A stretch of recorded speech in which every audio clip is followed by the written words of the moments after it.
Good morning, everyone, and welcome to Renton City Hall. I'm City of Renton Mayor Armando Pavoni, and today, along with the entire Renton City Council, we stand by and along Washington State Governor Jay Inslee in support of our Asian American community members and against all acts of hate.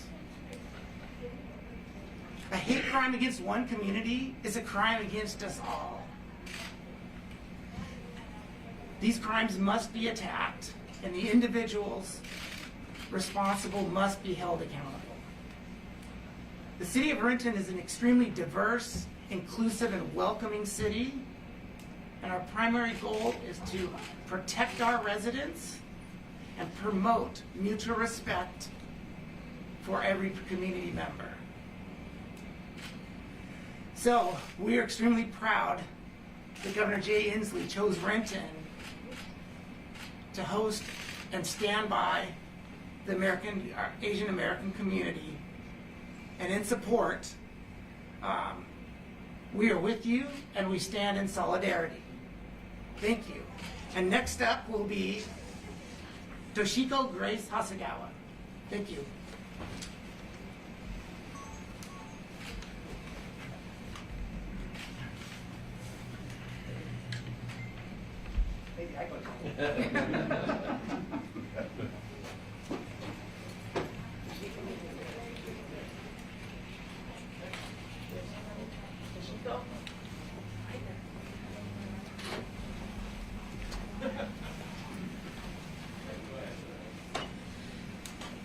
Good morning.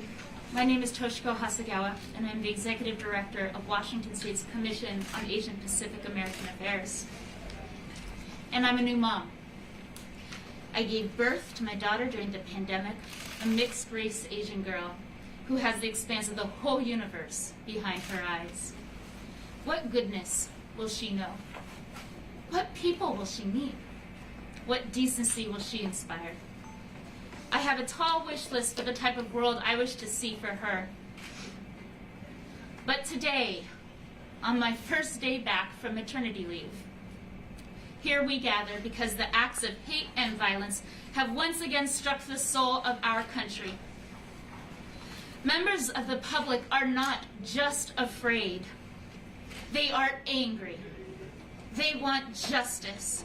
They want to feel safe when they walk the streets, and they want accountability for hate speech. They want offenders of bias-motivated hate crimes brought to justice. Anti-Asian sentiment has always existed, but has only intensified since the outbreak of COVID-19 because of anti-immigrant, anti-Chinese, and pro-white supremacist rhetoric stoked as part of a political platform. Consequently, the alarming incidence of violence against Asians that we see today is consistent with the growth of hate crimes targeting communities of color that we have observed statewide for the past 5 years. As we collectively grieve as a community, united, we name out loud that discrimination, hate, and violence have been culturally, politically, and structurally supported throughout American history and continues today.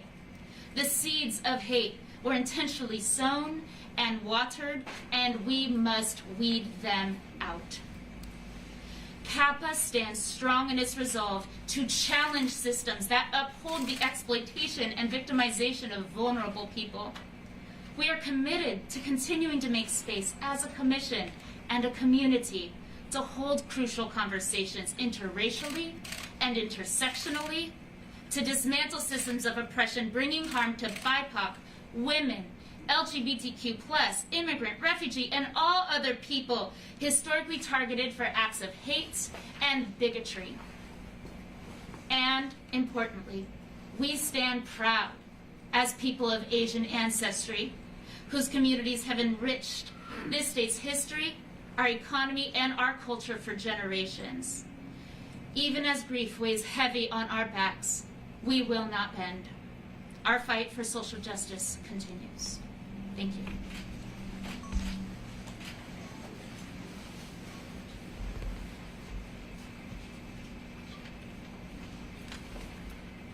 Good morning. My name is Sharon Tomico Santos.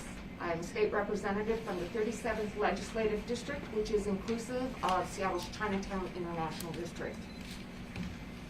Before I begin, I want to acknowledge that we are here in the aftermath of a great American tragedy where we witnessed the murder of 8 people, 6 of whom are Asian women. And before I begin with the rest of my statement, it's important that we invite their spirits and their names into this space. Sung Chung Park, age 74. Hyung Jung Grant, age 51. Sun Cha Kim, age 69. Young Yu, age 63. Delana Ashley Young, age 33. Paul Andre Michaels, age 54. Xiao Ji Tan, age 49. And Dao Yu Feng, age 44. It is important that we call their names into this space to ensure that this is not a one moment in time recollection. Because the fact is, anti-Asian violence, anti-Asian bias, and xenophobia have been with us in this country for centuries. But particularly since the rise of the coronavirus, anti-Asian acts of violence have been on the rise.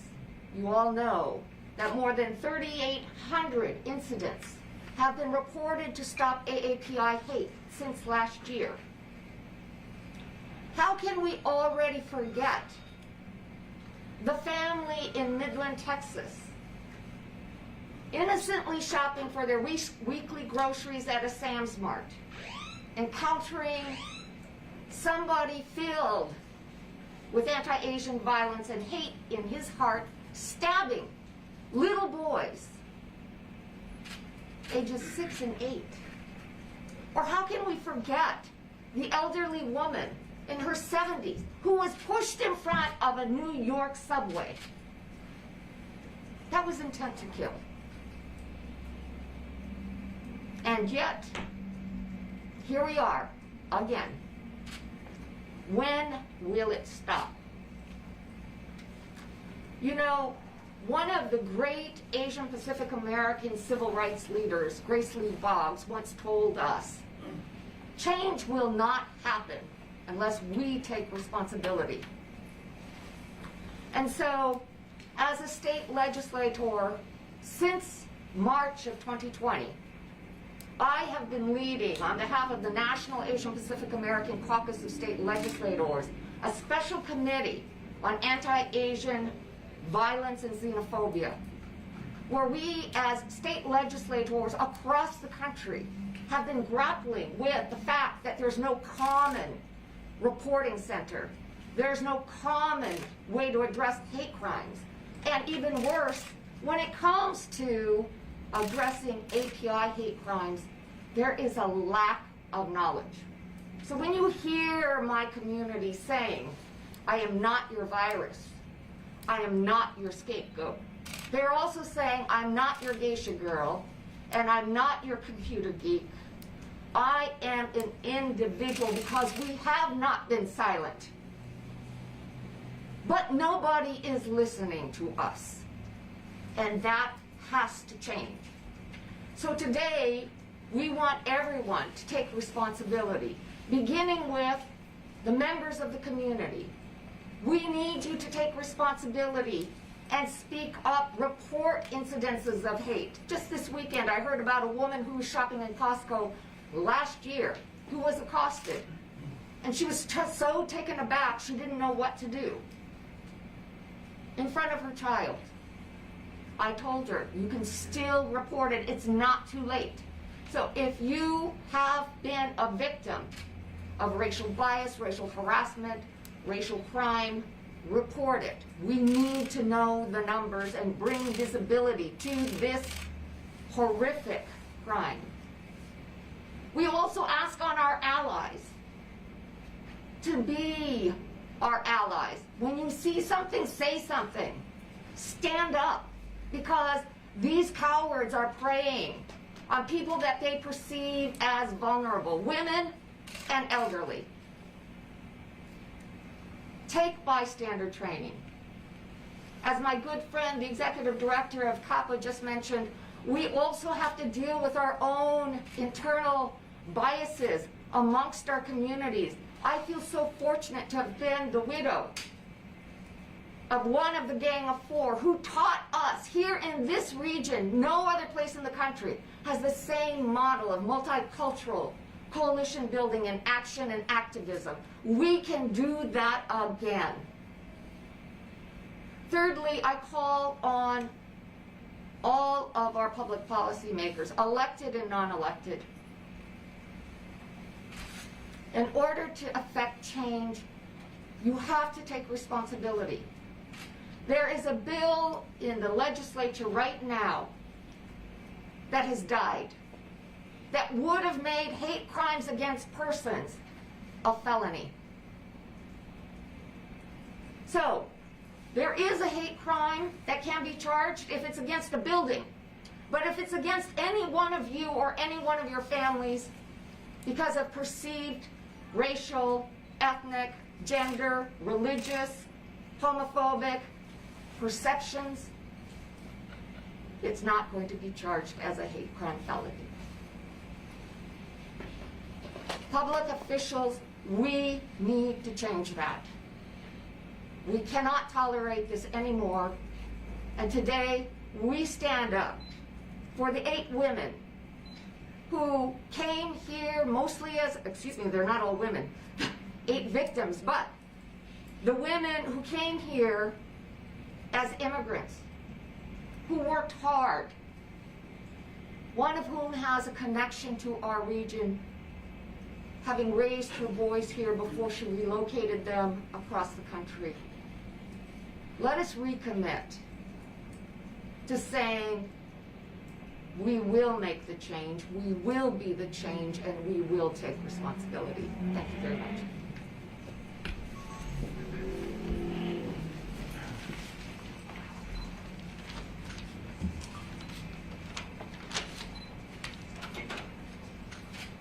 Good morning.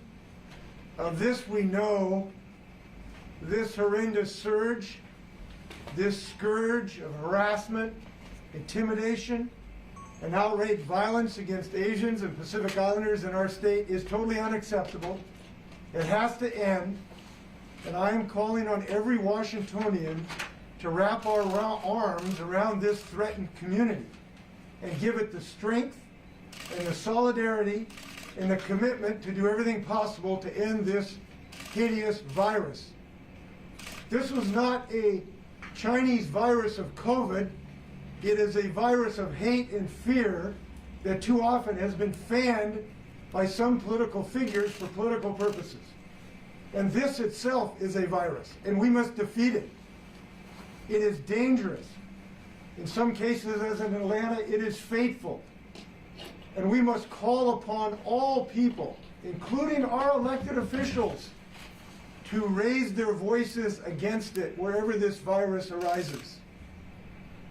When we had a figure in our country, the highest elected official of the United States, call this a Chinese virus and an Asian flu, where were the voices speaking against that, fanning the flames of this hatred and fear?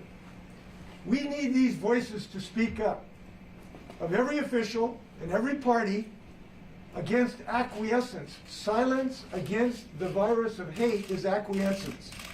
And I'm calling for everyone to speak out against it today. Because we are not seeing it just on the streets of Georgia. We're seeing it here in Washington State. A teacher from Inglemoor High School ought to be able to walk the streets of Washington State safely, without fear. And we've got a lot of work to do to make sure that that is the case. Now, there's another thing that we have to recognize.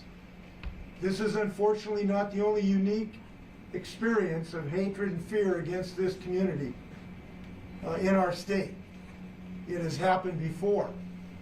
We have a sorry past of when the people from China built our railroads came here and then were rejected.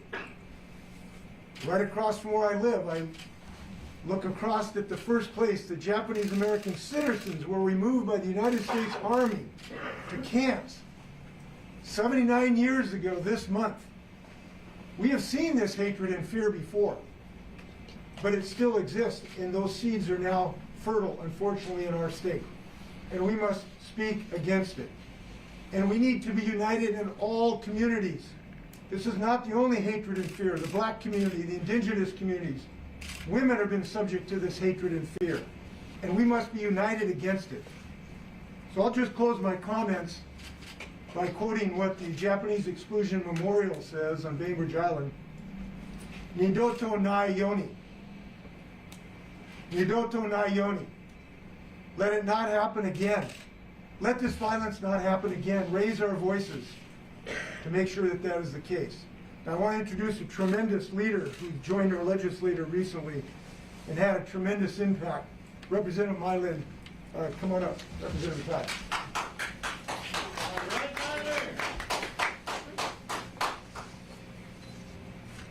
Thank you to all the speakers who spoke before me. Thank you, Governor Inslee, for being the leaders that we needed you at this point in time. Thank you, Representative Santos, who has been a mentor, who has helped me in my path of being able to speak up for my community, for the people who put trust in me in this space. I am grieving with my Asian American community. From the brutal act of hate in Atlanta to the increasing attack here in King County. This rise of anti-Asian violence is a continuation of xenophobia Asian Americans have experienced throughout our history. In the last year, Washington ranked third highest in the nation of reporting hate crime targeting Asian Americans. Over the weekend, when I checked in with my 72-year-old auntie, who told me she's now too afraid to take a walk from her apartment to downtown Renton Library here, the only thing that she finds solace throughout this pandemic. But violence against AAPI isn't new, as we all heard, when we continue to uphold the racist system. To stop Asian hate, we must write laws that dismantle white supremacy.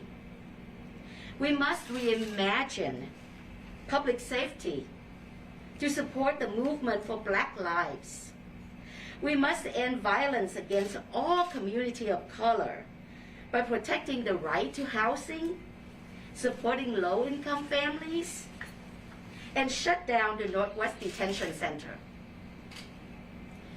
The work to end Asian hate must also acknowledge violence through the objectification of Asian women, the distinct vulnerability of low-income immigrants, women, and the unjust deportation of refugees. At the legislature, we are committing to breaking down systemic racism in Washington to build stronger democracy. I ask you to join me. Just like a family, when one of us hurts, all of us hurt. I'm calling for the focus on Southeast Asian community, Pacific Islanders community, and the Native Hawaiian community in our state. I stand with my Asian American siblings to make our pain visible and call for community-centered healing. Justice knows no limits when we rise together with strength with hope and with joy to uplift our dignity and our humanity. Thank you for being here.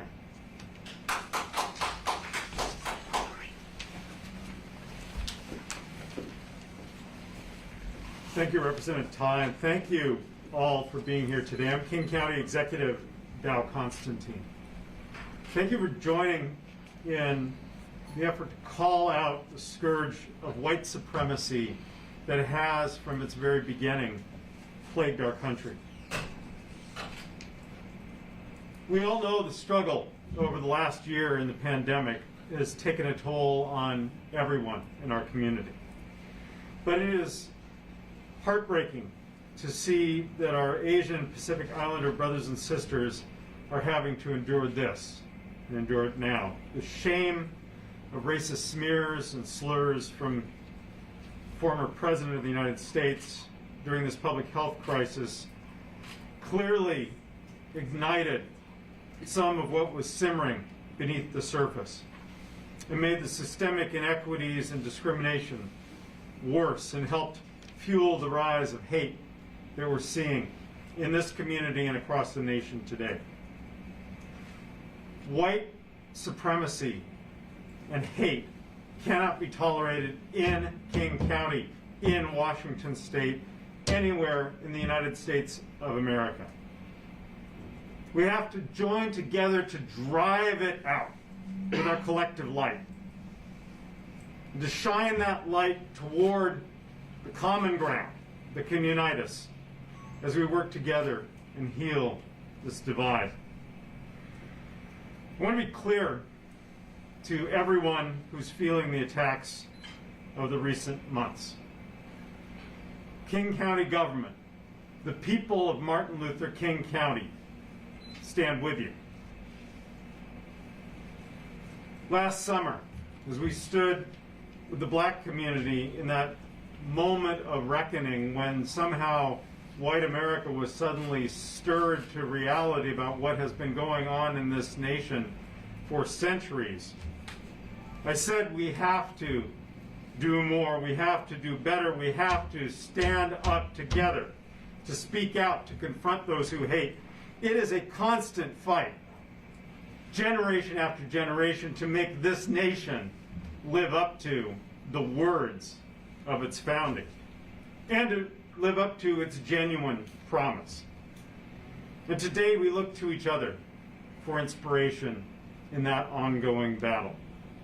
King County is joined in the fight against Asian hate. Now this week I am announcing how we're investing in our community with the American Rescue Plan.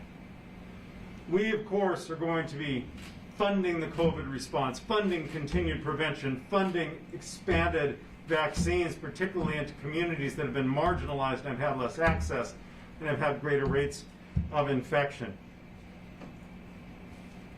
But I am also investing in the battle against another virus, the virus of racism and of racial hate and of racially motivated violence.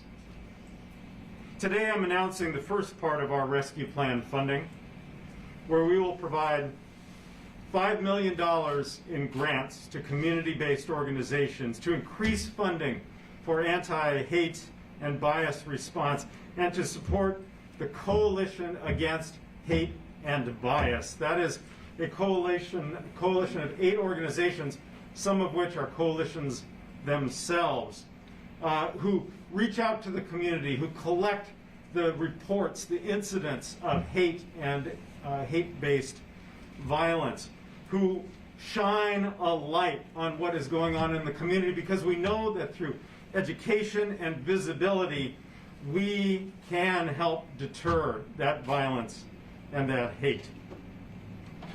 That will also include grants, thank you. That will also include grants to ethnic media, because we need to be able to communicate. It's not enough just to know what's going on, we have to be able to tell the people. And we're going to have that media available in many languages to help educate the public about racism as a public health crisis, which I and Public Health Director Patty Hayes declared in King County last year. We want people to be able to understand how to join in the battle against racism through a public health approach. I'll be announcing much more about our plans for the American Rescue Plan later this week, but I want you to know that King County is using this opportunity, is using this moment to invest more deeply in community. Building an anti-racist government is not easy. Building an anti-racist institution, public or private, takes an enormous amount of work and reflection and the willingness to be vulnerable. But the investments and the accountability and the work ahead, difficult as they may be, are work that has to be done. Work that we have to do, and we have to do together. King County is a place where all are welcome, a place where we are determined that every person will have the opportunity to thrive. That is our true north. That is the goal toward which we are driving. This must be a place where every person can live their life free of hate and free from violence. We will not let the tyranny of hate stand unchallenged. And all of us here today want to show the strength of this incredibly diverse and intertwined community. We, and when I say we, I really mostly mean white people, must embrace the humanity and the value of every person, every neighbor, every family member, every person in this nation. When hate and violence affects one of us, it affects all of us. And all of us are here together to call for an end to hate and to move this nation forward. It's now my pleasure to hand it over to one of our hosts today, Renton City Council member, Kim Kan-Van.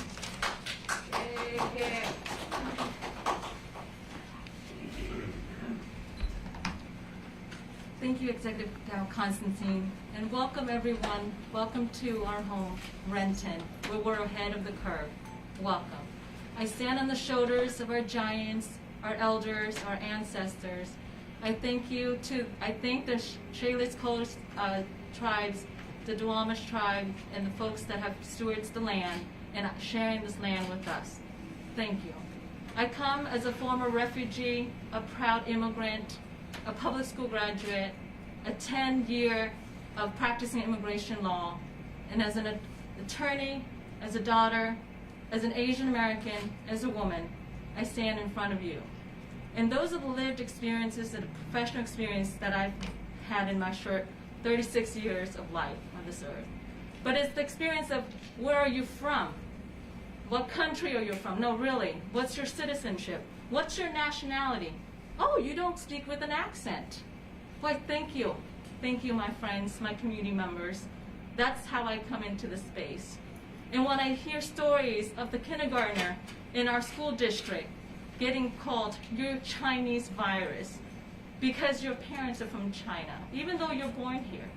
When I hear a black community member in Renton, just across the way on Grady Way, getting pulled, getting a gun pointed at her because she's black, driving while black. When I see our elders across the nation getting slammed at the pavements and die, and the murder of the 6 Asian American women who got just tragically their life had taken away from them, and from our families, our loved ones across the nation. I grieved with you all.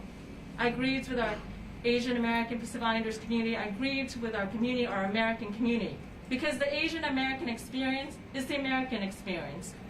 And that as we grieve, we all grieve. We don't grieve alone. And as the executive mentioned, the King County Equity and Social Justice Office of Social Injustice, the Coalition in King County Anti-Hate and Bias that had started last year.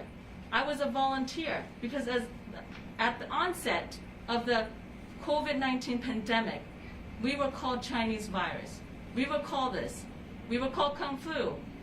I didn't like that. And I don't think that's wrong to say. I'm just as American as everyone else. Why is the kindergartner being called that? So I volunteer my time because I understand it's a regional issue. It is an American issue that my neighbors should not be grieving.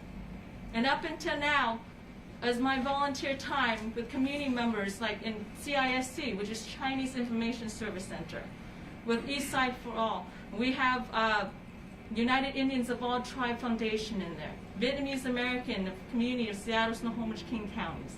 We've documented regionally of at least 400 cases, but remember, what about the untold stories? The untold stories of the little ones, of our veterans, of our seniors. We are not just here just to survive. We are here to thrive. And this is, for us collectively, our collective American experience. And I ask of you that not that we only drive out Asian hate, we drive out white supremacy. We drive out the individualistic ideology of our Western society and really learn that collectively we can do more, that we are stronger together, that we are definitely stronger together.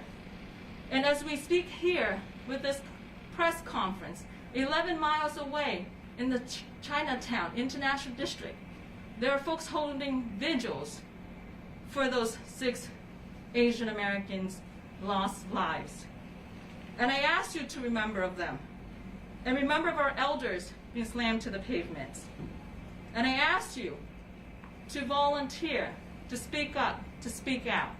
And as of those who are elected officials in this room and abroad, across our nation, I ask you to share in this American experience with us. Whether you're AAPI, whether you're BIPOC, non-BIPOC, because this is an American experience. And that as electeds, we are having the seat of the dais, that we need to speak up, speak out, pass policies, legislation, laws that do matter to our community. Make sure that it's community-based solutions. Make sure that you understand the experience, even if you don't have the lived experience. Reach out. That's the least you can do. But when you denounce hate, don't denounce it broadly.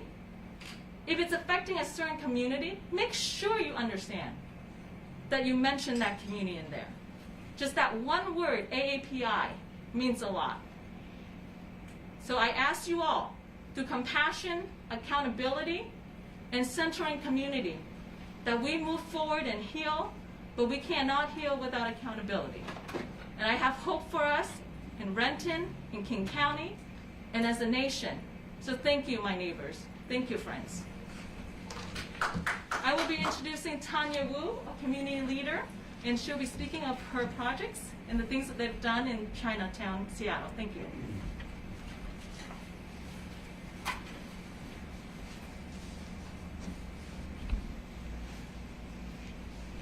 My great-grandfather was born in what is Pioneer Square in the 1870s. My family came to work on the railroad. But because of the Chinese Exclusion Act, the females in my family were not able to come to the U.S., and I am first generation, even though my family's been here since the 1860s. I'm a product of government actions in the past. We are Asian American, and this is our home. Our Asian communities are not doing okay. Our businesses are struggling. Attacks on Asian Americans in our communities aren't new. They have been happening. They're underreported and definitely not caught on camera.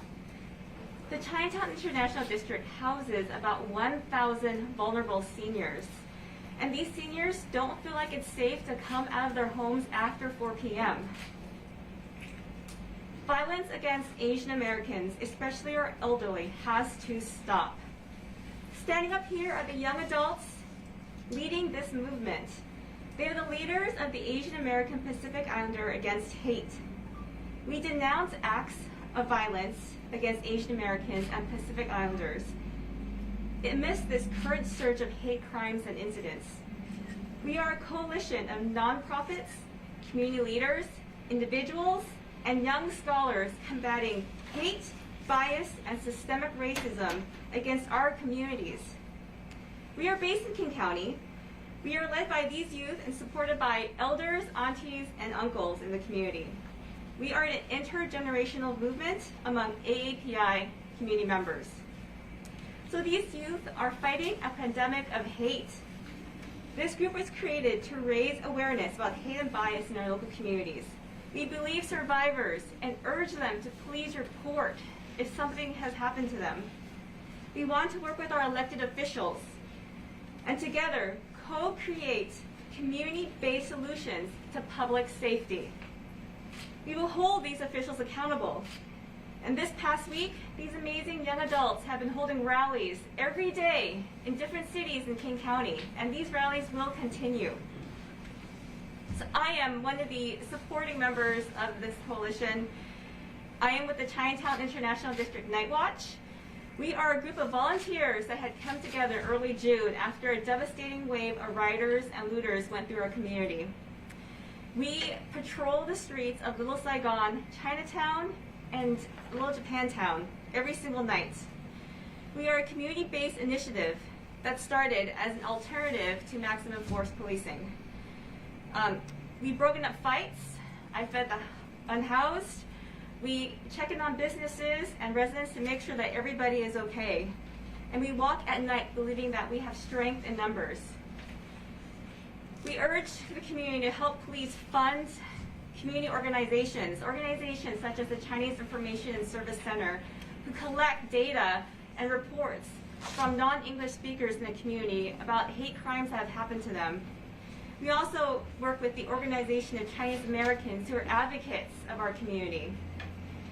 We are powerful as a united voice when we stand together in solidarity against hate and bias.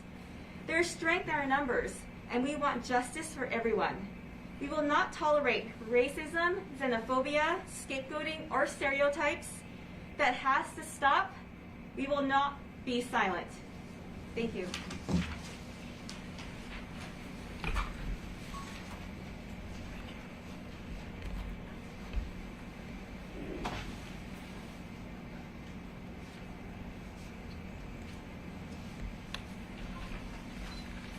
Good morning. On February 25th, I was attacked by a stranger in Chinatown in Seattle.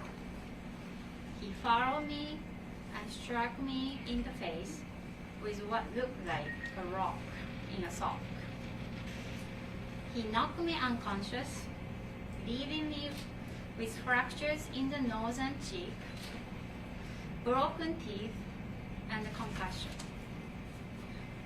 I'm still having persistent migraines, dizziness, and brain fog to a point where I can barely function. However, all of this pain was nothing compared to what came next. There is an arraignment hearing happening as we speak, and the suspect will be charged with only 2 counts of second-degree assault, and not with first-degree assault or hate crime.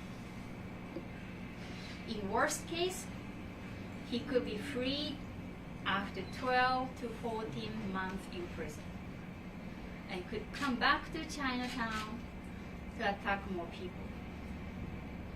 The prosecuting attorney's office's hesitancy and inability to prosecute this as a hate crime was much more hurtful than the attack itself. I have reasons to believe it was a hate crime. A non-Asian person came to a neighborhood known for its Asian population with a weapon already prepared, stood in a corner and waited for a victim to arrive. When they did, he went out of his way to avoid a non-Asian male in order to strike an Asian female and tried to walk away. If this is not a hate crime, then what is it? Even if he didn't say anything anti-Asian, his actions speak for themselves. Here I am, speaking as a survivor of a hate crime. Yet the legal system does not recognize my case as a hate crime.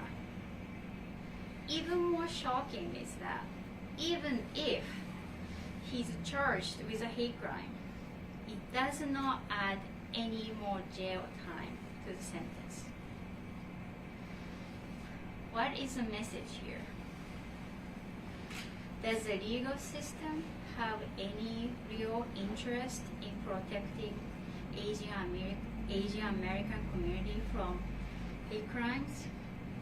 I do not think so. And I'm not the only one. I feel as if I was abused twice. First by the attacker, and second by the legal system. Since the attack, so many people have contacted me and shared their own story of abuse. I'm just horrified to know that so many of us have experienced or are experiencing this hate, and yet nothing has been done. The system is not made for us. We feel ignored. We want justice, and we want action now. Thank you. What is your name? My name is Noriko Natsu.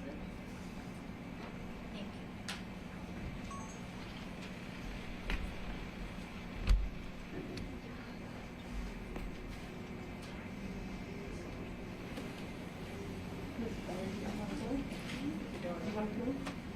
I already went. Okay. Yeah. All right, so do we want to call everybody in for questions? Yes. For Q&A? If you want to come in, you can call them in. Sorry, Mr. Mayor. Yes.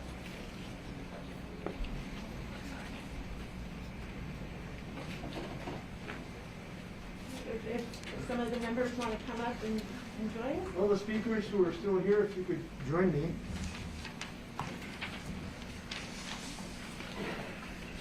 By the way, I don't know if Noriko introduced herself. Noriko Nasu is a educator at Inglemoor High School, and her most excellent daughter is going to graduate shortly from Ingram High School. So congratulations, and thank you for your powerful statement. If there are questions, I'm sure people will be happy to answer them. To any of the people who are here? Yes? Oh, Governor, what do you say following Noriko's comments right now that the justice system is not helping her where she feels victimized twice? Well, I have not had a chance to talk to her or the prosecutor, which I will do so. But obviously, this is an understandable concern of hers in such circumstances, particularly given this wave of violence that we're seeing against this Asian and Pacific Islander community. And you have to look at these incidents in that context, I think. From the description I just heard, I would certainly have concerns, as she does, but I'm going to have to reserve judgment until I talk to the prosecutor and see what the situation is. But we have to understand that when you think about prosecutorial decisions around hate crimes, we have to understand that for 4 years, the ground has been sown with hate in this country, including Washington State. And that the seeds of that violence could just spring up everywhere. And we have to think about these in that context. And frankly, we're going to have to be on high alert against this hatred for years, because it doesn't just disappear with one election. It continues. And I think we have to judge prosecutorial decisions with that in mind. Are you supporting or furthering any current legislation in our state capital in order to make this more of a reality for people like Noriko? At the moment, I don't believe there's current legislation pending, but I know that we will have discussions. One of the things Senator Santos talked about, and Representative Tai, is that it'd probably be better if we have a centralized way to collect information, even about harassment complaints, that may not even rise to a crime. So I know there will be discussion about having some centralized system for complaint coordination, if you will. Governor? Yeah.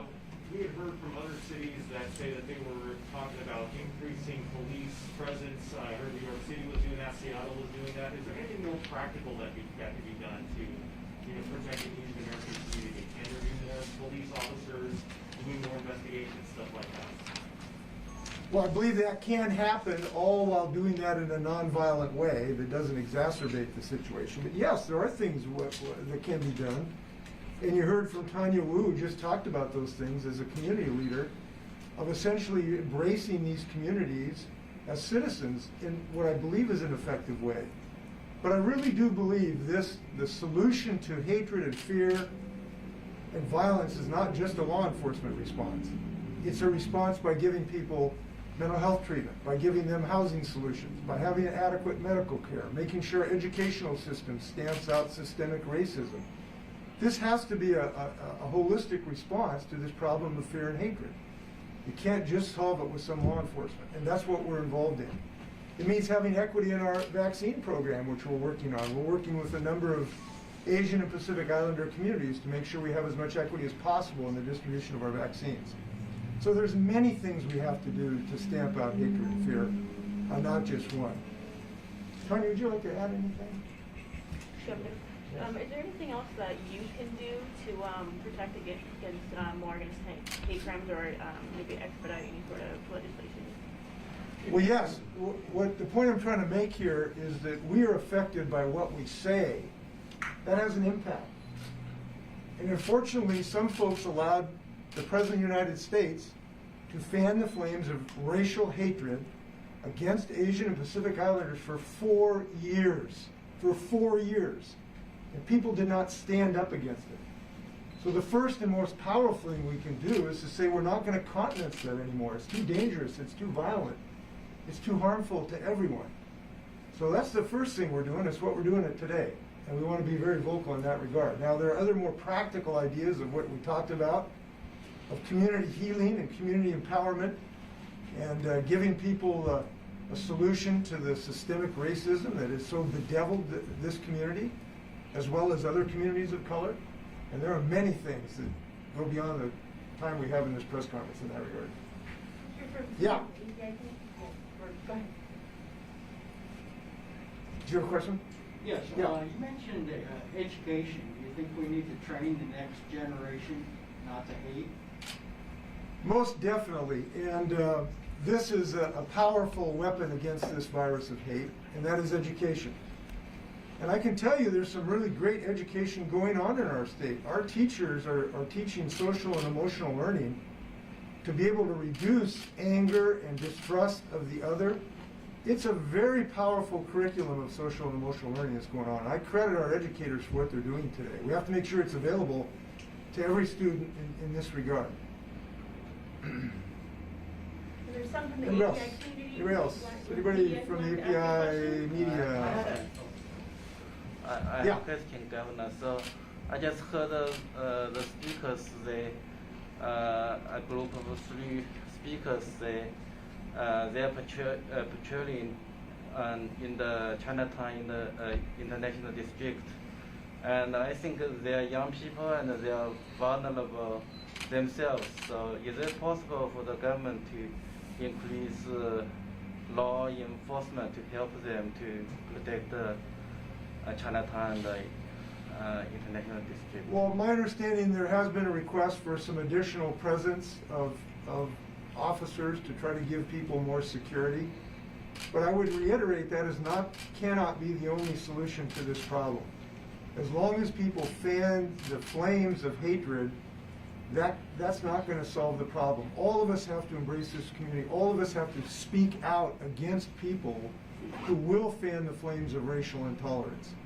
And that's something we have to do on a daily basis. And we're going to have to keep at it, because as I said, you don't wash away 4 years of this overnight.